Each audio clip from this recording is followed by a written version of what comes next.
Estamos aqui para mais um 10 minutos com nosso blog Arte do Espectador e hoje é com Fábio Vidal. Tudo bom, Fábio? Tudo ótimo, Adriana. Nos recebeu muito carinhosamente. Fábio Vidal é membro e ele é ao mesmo tempo toda a companhia Sirius, né, Fábio? Não, tem outros representantes e participantes da companhia Sirius, que é o Território Sirius Teatro, na verdade. Tem a Mariana Freire, que eu dirijo o espetáculo Casa Número Nada, e ela faz parte também desse território de encontros. Tem o Emerson Cabral, que ele trabalha mais nessa área de produção. Vivemos um processo de tentar definir como funciona seria um grupo, né? Porque ele é formado inicialmente pelos meus trabalhos, que é muito marcado por uma autonomia, mas tem essa vontade muito grande das pessoas começarem a se apresentar também para poder desenvolver seus trabalhos solos, em duos, em trios, em trabalhos mais coletivizados. E aí já tem inclusive um trabalho que eu estou começando a fazer com o Manu e a Anabela para o ano que vem, né, para 2012. Esse ano também estou num processo criativo com um espetáculo chamado Benedita, com um ator chamado Bruno, que a gente está em processo criativo também, e todos esses empreendimentos vai sair também pelo Território Sirius Teatro. Que lindo, não sabia não, bom saber. Pegando o gancho do seu histórico, do seu repertório, né? Fábio fez Seu Bom Fim, fez Herê, O Eterno Retorno, Velocidade e agora faz Sebastião, todos como diretor e ator, não é isso? Exatamente. Mais algum? Eu esqueci. Tem Casa Número Nada, que você dirige, né? Isso, que eu dirijo e também assino a autoria junto com a Mariana Freire, com espetáculo de repertório. Eu queria focar nesses seus monólogos, né? E lhe perguntar assim, primeiro, por que tão só no palco, né? Qual é essa pegada da sua pesquisa? E como a gente é um blog de espectador, queria saber como você entende a recepção do público para monólogo. A gente sabe que a gente que é artista está fazendo, né? Tem feito muito monólogo por uma série de fatores, mas sobretudo pela dificuldade que é trabalhar em grupo, horários e grana e tal. Como você acha que é para o público assistir monólogo? Eu acho que é igual a assistir um outro espetáculo. Eu acho que tem um processo de jogo e de rito também que se estabelece no fazer teatral, que aí você captura ou não captura, você tem momentos de intensidade, outros de mais atenção e menos atenção do público. E a perspectiva é que você vai fruir uma obra de arte. E que você, na verdade, senta como espectador e você vai se encaminhar por uma história ou por sensações, e aí, independente de ser como um ator de muitos atores, você tem esses estímulos filosóficos, auditivos, olfativos, que são estabelecidos pela cena. Então a cena, não vejo muita diferença de uma cena enquanto recepção de monólogos ou espetáculos de grupo, ou seja, de uma ou de 30 pessoas em cena. O diferente se tem, acho que no processo criativo que você estabelece e na preparação da cena que você também efetua, onde é muito difícil, acho que é muito mais difícil você estabelecer um jogo de cena. Acho que é por uma natureza também que eu fui levado para essa realização de espetáculos solos. No início da minha carreira, eu participei de alguns grupos, participei de 4 grupos de teatros diferentes. E eu sempre saí dessas experiências achando que os trabalhos poderiam ter tido um tempo maior de atividade, porque já tinha uma perspectiva grande desse trabalho work in progress. Participei também de espetáculos que ficaram, de grupos e de elencos que ficaram mais de 3 anos em cartaz e vi como era o amadurecimento desse trabalho. E sabia muito que para manter essa profissão eu precisaria estar gerando repertórios de trabalho que pudessem ter circulações dentro dos zilhões de caminhos que são nos oferecidos. E eu não conseguia isso. Eu fiz até um espetáculo com mais uma atriz, que foi Os Acrobatas, que foi o meu espetáculo de formatura da universidade, e eu não consegui mantê-lo durante um tempo, porque não conseguia manter uma agenda de trabalho que é muito difícil. Vocês, sendo da área, também sabem muito bem disso. E aí teve um momento que eu decidi que eu iria investir num trabalho solo, muito nessa perspectiva de também ser autor. Eu começava a entrar num processo que eu começava a discordar de alguns posicionamentos e direcionamentos de uma direção, né, de um encenador ou outro, e quis muito também me lançar nessa seara de autoria, de levar para a cena os meus questionamentos, as minhas temáticas, as estéticas que eu estava querendo estabelecer. E eu sempre fui muito criativo, mesmo nesse espaço só da atuação. Aí foi quando, em 97, eu convidei Miran para poder entrar nessa empreitada com o Seu Bonfim, onde eu tinha plena consciência que eu estaria investindo para um trabalho a longo prazo. Demorei 3 anos na criação e na construção desse espetáculo até estreá-lo, né? Com muitas idas e vindas, num processo criativo de burilamento, de construção de personagem, de labor na dramaturgia, muito artesanal, que é um projeto que quando você está em coletivos também fica mais difícil. Você precisa otimizar a vida das pessoas e ter resultados rápidos também, porque senão isso acaba sendo um motivo que acaba desintegrando o grupo, as pessoas, então você tem que ter resultados rápidos. E com esse espetáculo solo eu pude viver um processo que é muito parecido com o de um artista plástico, né? Nesse processo de estar criando esse objeto criado, né? Essa resultante de um processo criativo. Aí eu considero depois que, como eu aprendi e vi que era possível, eu tive muitos bons resultados e um acolhimento muito bom de Seu Bonfim na minha vida, na minha carreira, enquanto até resposta financeira também foi um espetáculo que eu investi no meu bolso e que depois ele se pagou, né? Aí eu vi que era possível. E eu comecei a me deparar com entornos que me proporcionaram essas resultantes. O Herê Eterno Retorno, ele surge de um projeto também que modificou muito meu modo de pensar e de fazer teatro, que foi o Solos do Brasil, onde eu fui para São Paulo para poder viver o luxo de ficar durante 9 meses sendo remunerado para fazer aulas com Denis Stoklos, com Antônio Abujanra, com Gianni Rato, com Luiz Lois, estou esquecendo o nome dos professores, Ricardo Napoleão, muito importante, o Hugo Rosas. E o objetivo desse projeto era você resultar num espetáculo solo que tivesse uma orientação da Denise Stoklos e que de alguma forma respondesse a essa metodologia, não sei se metodologia é a palavra, mas essa influência de um teatro essencial. Aí que eu gerei o Herê, que foi o meu segundo espetáculo solo. Acabei retornando depois para Salvador depois de realizar o Herê, onde eu propus para a academia do meu mestrado sistematizar esse processo criativo, onde teve como resultante o espetáculo Velocidade Máxima em cima da obra criativa do Caetano Veloso. Acabei tendo mais um espetáculo de repertório. Esse ficou menos, né, Fábio, do que os outros? Ficou menos tempo. Eu devo retornar com ele até nesse espaço aqui do Teatro Gamboa. Eu preciso dizer às pessoas que estão nos vendo que eu já estou caracterizado para Sebastião, que daqui a minutos eu vou estar entrando em cena. É por isso que eu estou com essa parafernália de coisas. O figurino está fora do quadro. Está fora de quadro o figurino? Mas não entra essas borrachinhas, não? Só as borrachinhas estão aparecendo. Mas eu não gosto, essas borrachinhas não são minhas. Esse cabelo educadinho também não é dele. Aí, então, Velocidade. Velocidade, eu apresentei, fiz 2 temporadas aqui em Salvador. Essas 2 temporadas foram balizadas pela minha defesa de mestrado, da dissertação. Depois eu acabei fazendo só apresentações em Fortaleza. E em Juazeiro também, dentro do programa do BNB.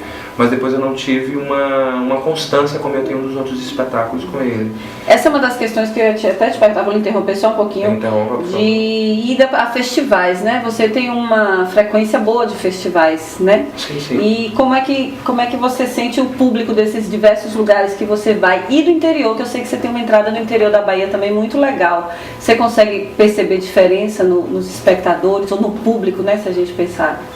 Tem todas as respostas possíveis, de me surpreender, inclusive, de subestimar alguns públicos, de subestimar também a outros, e de ter todas as respostas muito diferentes, de você pegar nessas idas para os interiores e até em outros lugares do Brasil, né? De pegar plateias de algumas pessoas que nunca foram para teatro e ter um primeiro encontro e até quebrar uma resistência que se tem para a linguagem e ver que bom, eu não sabia que tinha essa possibilidade e isso nem dói e é bom também. Em alguns muitos casos, como acontece com outras artes, é ruim também, é chato, mas é importante ter essa dimensão de que existe uma multiplicidade de teatros que são feitos, né? E é bacana estar gerando essa possibilidade de aproximação. Em alguns momentos pego públicos que riem muito. Eu acho que o público do Nordeste ri mais do que o público mais do Sul. Em espetáculos como, por exemplo, Seu Bonfim, acho que é por uma questão de identificação. De ver que aquela personagem, por exemplo, não é tão distante de um cotidiano dela. Eu já fiz apresentações, por exemplo, mais no sul de Ser Bonfim, onde as pessoas não deram um pio, até nos lugares que são esperado o humor e riso da plateia, está tudo muito silencioso, e eu pensar comigo, o espetáculo não está acontecendo.